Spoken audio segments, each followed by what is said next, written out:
প্রিয় দর্শক, আপনি আছেন গ্রিন টিভির সাথে, আর আমি রানা ইসলাম আছি আপনাদের সাথে। আর আমার সাথে আজকে অতিথি হিসেবে রয়েছেন মোল্লা রহমতুল্লাহ, এনসিপির যুগ্ম মুখ্য সংগঠক, এবং আগামী যে জাতীয় সংসদ নির্বাচন আসছে সেখানে নির্বাচন করবার জন্য বাগেরহাট ৩ থেকে নমিনেশনও পেয়েছেন। এর মধ্যে আমরা কথা বলতে চাই, তার সাথে কিছু প্রশ্ন করতে চাই, প্রশ্নের উত্তরগুলো জানবার চেষ্টা করছি।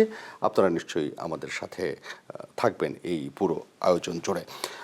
মোল্লা রহমতুল্লাহ, কেমন আছেন আপনি? আমি ভালো আছি, আপনি কেমন আছেন? আমি ভালো আছি। ঠিক কতটা ভালো আছেন? কারণ আপনাদের রাজনৈতিক যে অঙ্গন এনসিপির, পুরো রাজনীতির মধ্যে একটা টানা পোড়েনের সময়ের মধ্যে দিয়ে যাচ্ছেন। সেখানে আপনি মুখ্য সংগঠক এবং নির্বাচনের জন্য নমিনেশন পেপারের মধ্যে নিয়েছেন।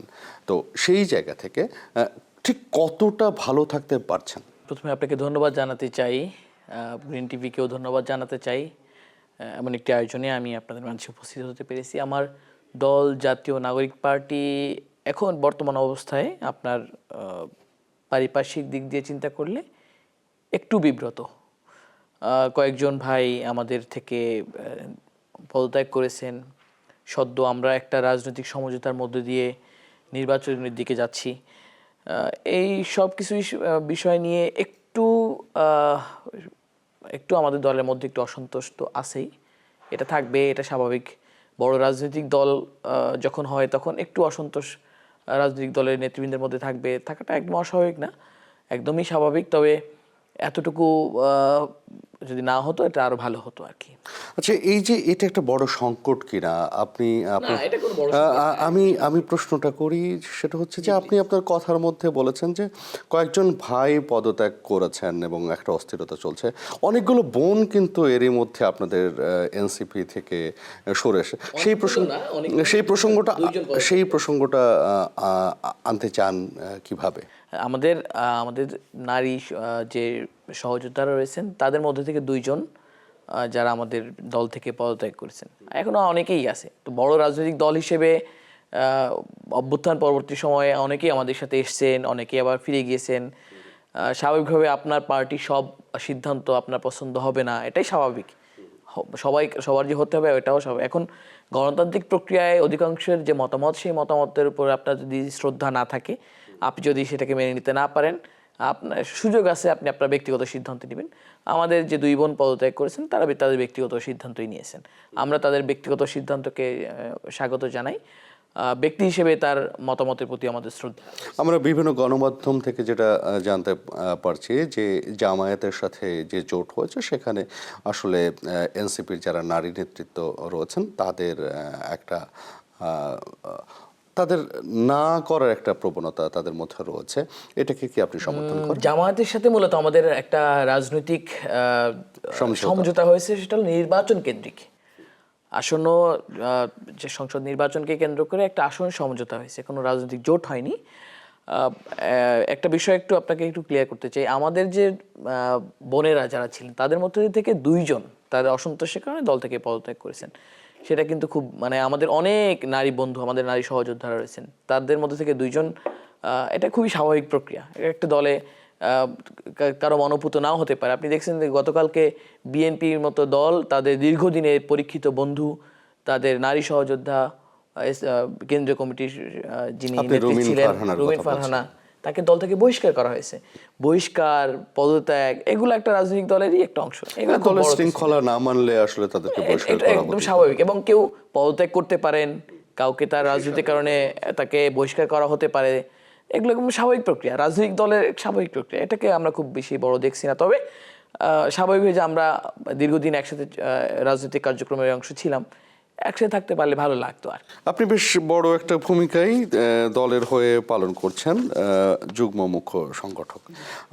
সংগঠনটিকে গতিশীল করবার জন্য একটা বেশ ভারী পদ, গুরুত্বপূর্ণ দায়িত্ব।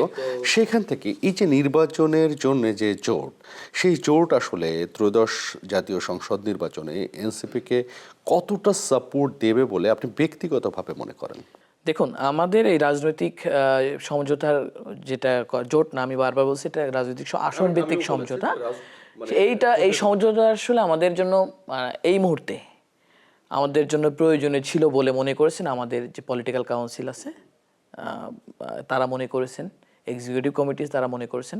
আমাদের দলের 3টা লেয়ার, সেন্ট্রাল বডির সাধারণ সদস্য, সকল সদস্য মিলে, এবং এর মধ্যে এক্সিকিউটিভ বডি আছে এবং পলিটিক্যাল কাউন্সিল আছে। তো এক্সিকিউটিভ বডিতে সবাই সিদ্ধান্ত নিয়েছে যে দল হিসেবে সর্বসম্মতিক্রমে সর্বাধিক মানুষ এই মতামত দিয়েছে যে এই মুহূর্তে আমাদের সবচেয়ে বড় যে প্রশ্ন সেটা হলো জুলাই সনদ বাস্তবায়ন।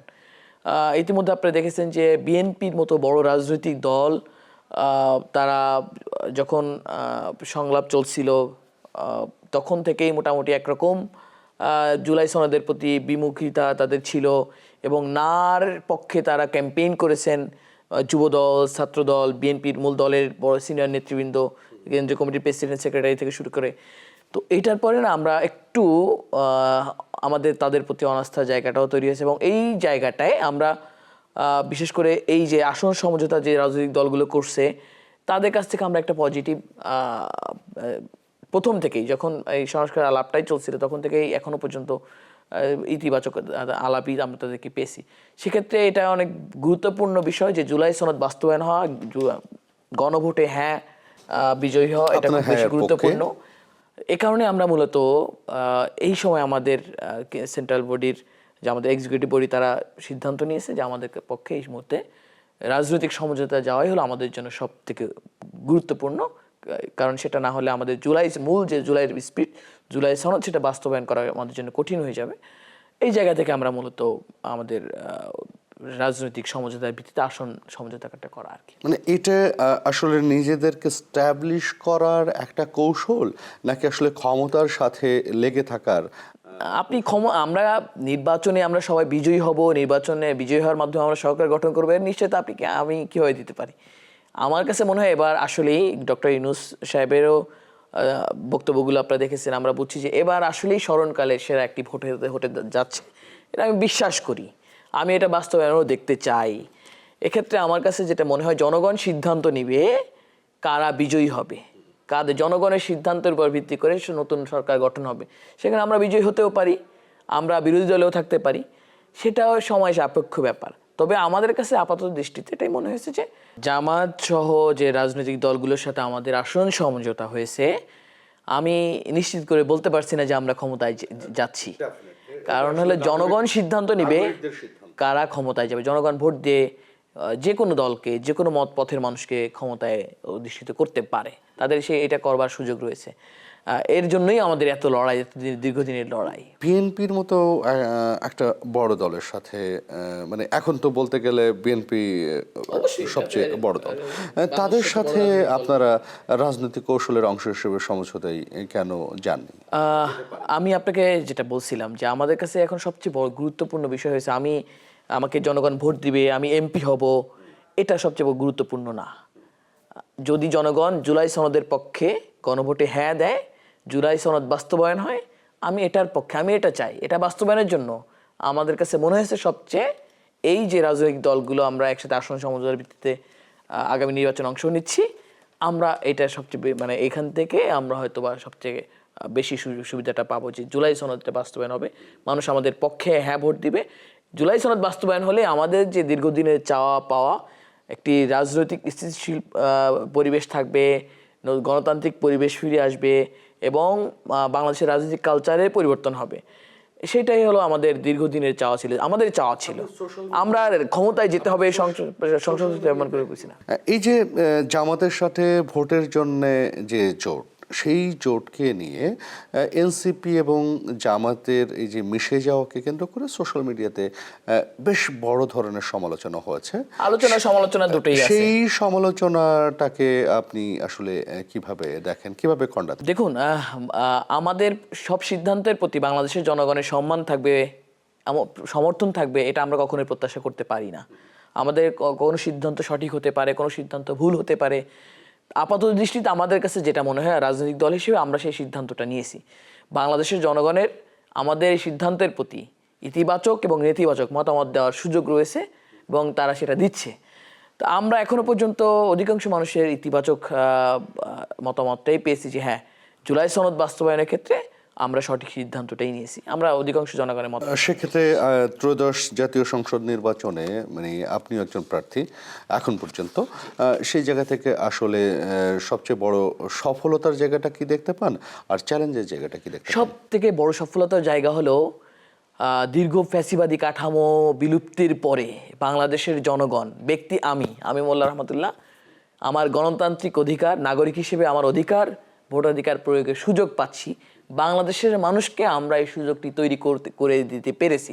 এটা হলো আমার সবচেয়ে বড় আমরা পাওয়া বলতে হবে। আসলে কাদেরকে আমরা বোঝাতে বলতে চাচ্ছেন? আমরা একটা জেনারেশনের কথা বলছি, যে জেনারেশন বাংলাদেশের মানুষকে নতুন করে গণতান্ত্রিক যে যাত্রায়, সেই যাত্রায় সামনের দিকে এগিয়ে নিয়ে গিয়েছে। আমি এই জায়গায় আমি সব থেকে যে গুরুত্বপূর্ণ বিষয়টি আমি একটু বলতে চাই। আপনি দেখবেন জুলাই অভ্যুত্থানে সবচেয়ে বেশি শহীদ হয়েছে কারা, সবচেয়ে বেশি গুরুতর আহত হয়েছে কারা, রাজপথে কারা ছিল, একটা জেনারেশনটাকে আপনি দেখবেন সামনেই ছিল। সেটা আপনি আহত এবং শহীদদের তালিকা দেখলেই বুঝবেন। আমি এই জেনারেশনের কথাই বলছি, যে আমরা যদি জেনজি জেনারেশন আমি সেই জেনারেশন সেটা বোঝাই। তো সেই জায়গা থেকে চ্যালেঞ্জটা কি দেখছেন?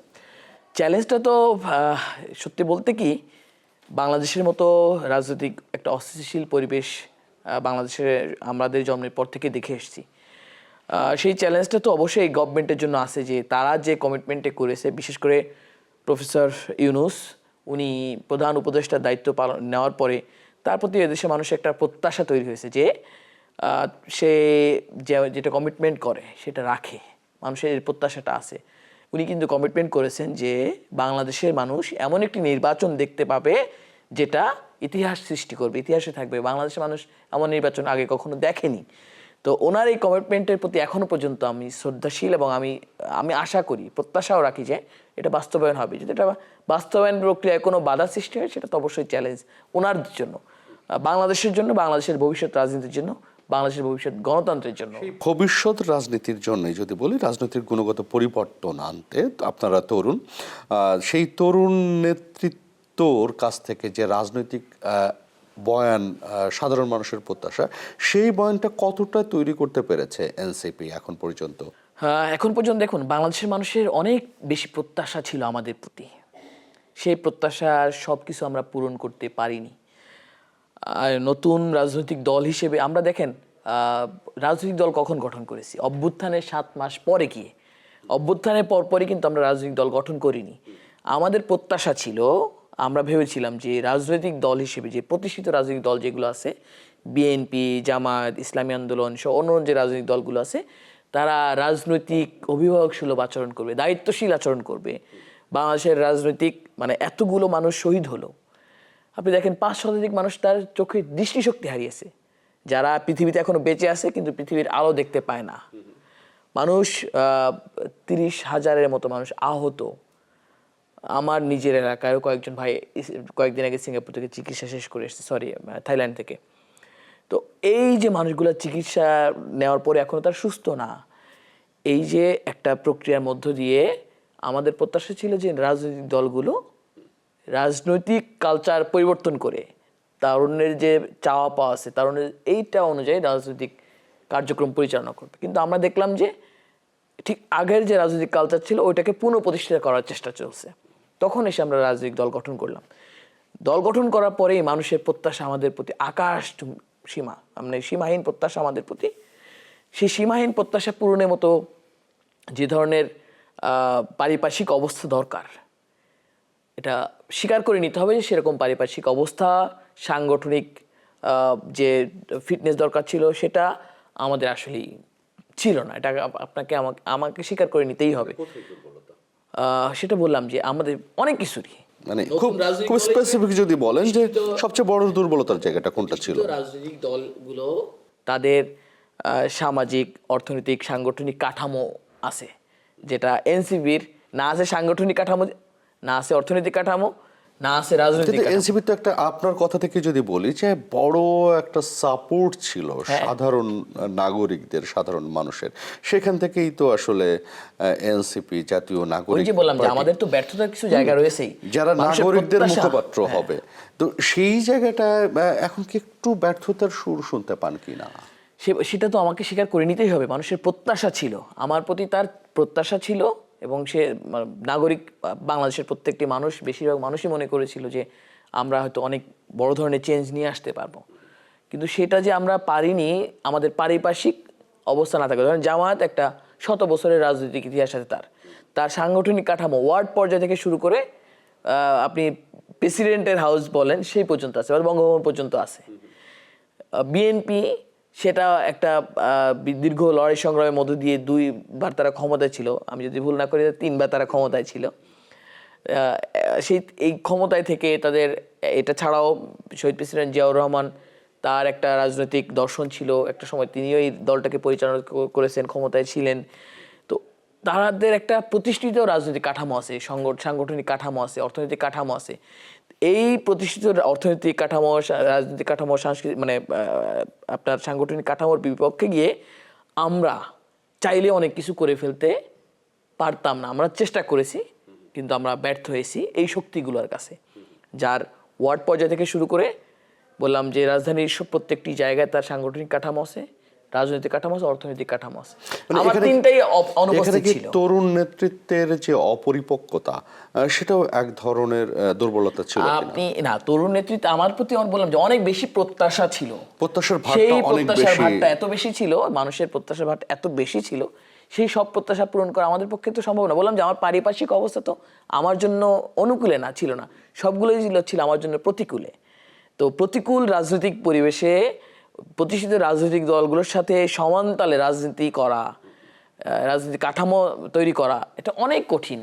রাজনীতির মাঠে আমরা, যেহেতু আমি ছাত্র রাজনীতি করেছি 8 বছর, তো সেই জায়গা থেকে আমার অভিজ্ঞতার আলোকে আমি বলতে পারি যে এই প্রতিষ্ঠিত কাঠামোর বিপক্ষে নতুন কাঠামো তৈরি করা অনেক কঠিন। সেই কঠিন কাজটাকে আমরা প্রায় খুব কাছাকাছি চলে এসেছি। আমাদের বলতে পারেন যে সবগুলো উপজেলায় আমাদের সাংগঠনিক কাঠামো আছে। আমাদের কিছু কিছু উপজেলা আছে যার ওয়ার্ড পর্যায়েও আমাদের সাংগঠনিক কাঠামোটা আছে। এর পাশাপাশি আমরা যদি অন্যান্য রাজনৈতিক দলগুলোর মতো অর্থনৈতিক কাঠামোটাও আমরা বিল্ড আপ করতে পারতাম, তাহলে হয়তো এই প্রশ্নগুলো আজকে আসতো না। আমরা যদি তাদের রাজনৈতিক কাঠামোটা বিল্ড আপ করতে পারতাম, এই প্রশ্নগুলো আসতো না। তবে আমরা 10 মাসের একটি রাজনৈতিক দল, এখন পর্যন্ত 10 মাস বয়সে রাজনৈতিক দল হিসেবে আমরা যেটা করতে পেরেছি, সেটা অন্য অন্য রাজনৈতিক দলের কাছে অনেক অনেক বেশি। তারা বলতে পারবে যে এত অল্প সময়ে আমরা মানুষের অনেক বেশি প্রত্যাশা আমরা পূরণ করতে পেরেছি। আর একটা ব্যাপার যেটা হলো যে প্রতিষ্ঠিত রাজনৈতিক দলগুলো আসলে কোনোভাবেই চাই না যে নতুন রাজনৈতিক কালচার নিয়ে আমরা, এটা আমাদের ধারণা, আমরা তাদের রাজনৈতিক আচরণ দেখে আমরা এটা বুঝেছি। বিভিন্ন সময় বিভিন্ন রাজনৈতিক সিনিয়র নেতৃবৃন্দ আমাদেরকে তুচ্ছ তাচ্ছিল্য করে কথা বলেছে। সম্প্রতি মির্জা আব্বাস সাহেব একটা কথা বললেন, কিছুদিন আগে জামাতের সেক্রেটারি জেনারেল মিয়া গোলাম পরও একটা কথা বললেন, আপনারা সবাই মিডিয়াতে দেখেছেন। তো এইরকম তুচ্ছ তাচ্ছিল্য তাদের পক্ষ থেকেও ছিল, এবং তাদের পক্ষ থেকে আমরা রাজনৈতিক দল হিসেবে যাতে করে এই জায়গায় আসতে না পারি, আমার কাছে মনে হয় তাদের হয়তো এই চেষ্টাটাও ছিল। কারণ হলো, আমি এটা কেন বলছি আজকে, এটা বলা উচিত হবে কি না তাও জানি না, তারপর আমাকে বলতে হচ্ছে। কারণ বাংলাদেশের মানুষের প্রত্যাশা পূরণে আমরা আমাদের সর্বোচ্চ দিয়ে চেষ্টা করেছি, কিন্তু আমরা যেটা দেখতে পেয়েছি, আমরা যেটা উপলব্ধি করতে পেরেছি, সেটা হলো প্রতিষ্ঠিত রাজনৈতিক দলগুলো কোনোভাবেই চায় নাই যে বাংলাদেশে এমন কোনো শক্তি আসুক, তার অন্যের শক্তি, যেটা অন্য রাজনৈতিক দলগুলোর জন্য একটু প্রতিবন্ধকতা তৈরি করতে পারে। কারণ তাদের তো পুরনো রাজনৈতিক কাঠামো, কালচারটা এমন যে ওই কালচারটা ভেঙে চুরমার হয়ে যায়, সেটা তারা আসলে কখনোই চায় নাই। আপনার রাজনৈতিক চিন্তাটা কি? আপনি নির্বাচন কেন করতে আসছেন? আমি খুব বেশি মনে করি যে মংলার যে ওই যে অর্থনৈতিক ঐতিহ্যটা ছিল, অর্থনৈতিক জোন হিসেবে, সমুদ্র বন্দর হিসেবে, ওইটাকে যদি আমি আবার ফিরিয়ে আনতে পারি, তাহলে হয়তো আমার ওই অঞ্চলের মানুষের আর্থসামাজিক কাঠামোর উন্নয়নটা সম্ভব।